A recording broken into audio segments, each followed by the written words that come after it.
It was called The Morbid Underground, and it was basically about an hour long. It was funny because there were rumors going around that we were already together before we actually even met. I had G.G. Allen on there, and you know how G.G. Allen can be. I was talking to him when he was in jail, and I had gotten to be pretty friendly with him. So I said, hey man, he's a pretty cool dude, I think I'm going to air some of his stuff. And he said he was going to come down and do an interview with me when he got out of jail. So I thought, hey, this will be a cool thing to air before he hits the road. You know, kind of like a preview of what's coming around on tour. You know, I was just fulfilling my duty as a journalist.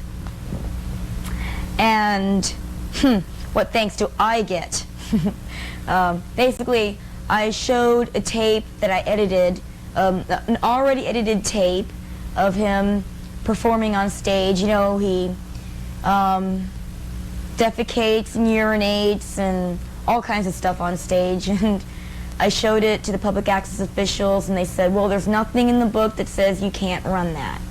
So I said, okay, and I ran it, and then the next morning, like radio stations and TV news stations were calling me, going, did you know that you're facing a $10,000 fine and 10 years in jail? I'm going, no, I didn't know that. She had the same lawyer as I did for her case when she got in trouble on our cable access show for showing G.G. Allen taking a shit on stage on there. They threatened me for 3 months. They basically had me all over the air and saying this is the bad guy of Tampa Bay, and let's put her behind bars and all kinds of crap. And basically my lawyer wrote them, and he was saying that there was nothing in the obscenity law that had defecation in it. So Harry Lee Coe III, which is the state prosecutor, he finally said, yeah, he's right, there's nothing that they could get me for. But now they changed the law, and now defecation's in the obscenity law. She called me one day to offer me support.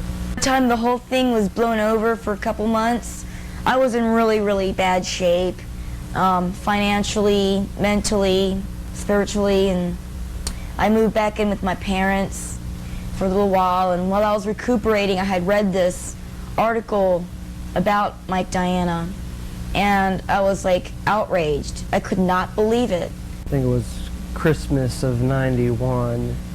I had the Florida Department of Law Enforcement came to me, and they had a copy of number 6 that I did, and they were telling me that because of that issue I did as a suspect in the Gainesville student murders. There was 5 students murdered in Gainesville, and they hadn't found the killer yet at the time. And someone that I had sent it to in California sent it back to the police here in Florida, and they figured, since because of the drawings that were in it, that I could have been a killer or something. I'm hoping some killer, I wish like Dahmer had copies of it in his apartment or something, so it would have been good for publicity and stuff. After I printed 7 and 8, it was about a year later when I finally got the summons to be in court.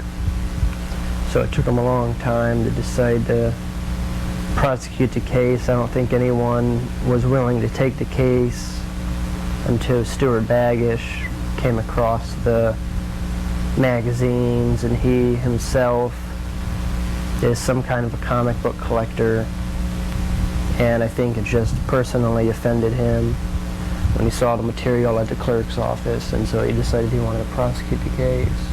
And they had this full-length picture of him, and I was going, oh man, he looks, I get vibes from people very easily. I was picking up these vibes that he was like the nice guy and shy and doesn't hurt anybody, and I was just getting vibes that he was very lonely, distressed. He needed somebody, so it took me a week to get his number, but I got it.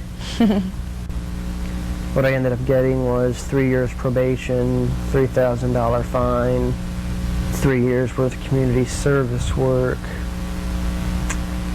Can't have any contact with minors. Have to take a journalism ethics course at my own cost so I can be a serious journalist. It was almost like a dream. It was almost like it wasn't happening. It was almost like it was like a movie.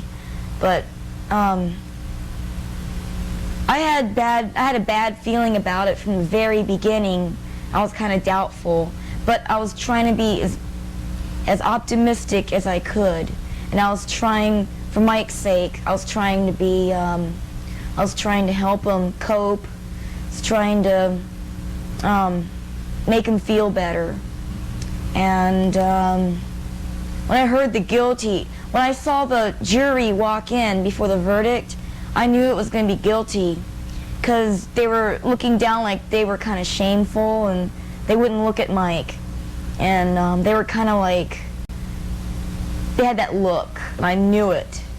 And I saw the news footage later, and they showed me crying.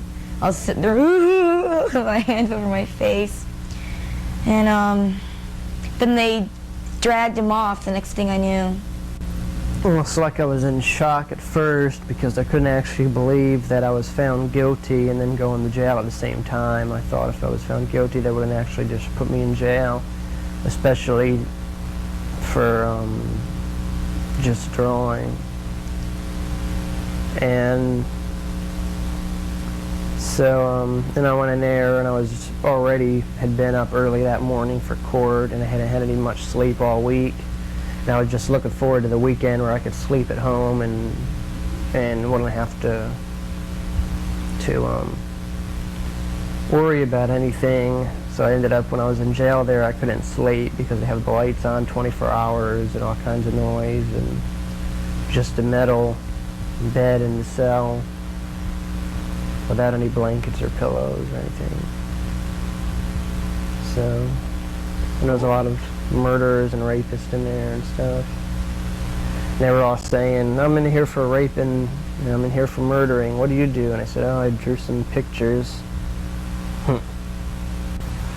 I don't know why they put him in maximum security. You know, oh yeah, he's like a really bad guy, yeah. They were saying I was the first cartoonist ever to be put in jail for my cartoons in United States history. He was in jail for about 4 days. 4 long days. Well, me and Susie are going to get engaged sometime in January, we're thinking. Or we are engaged, I mean, but we're going to get married in January. We're going to get married. Have to see what happens with my art, see if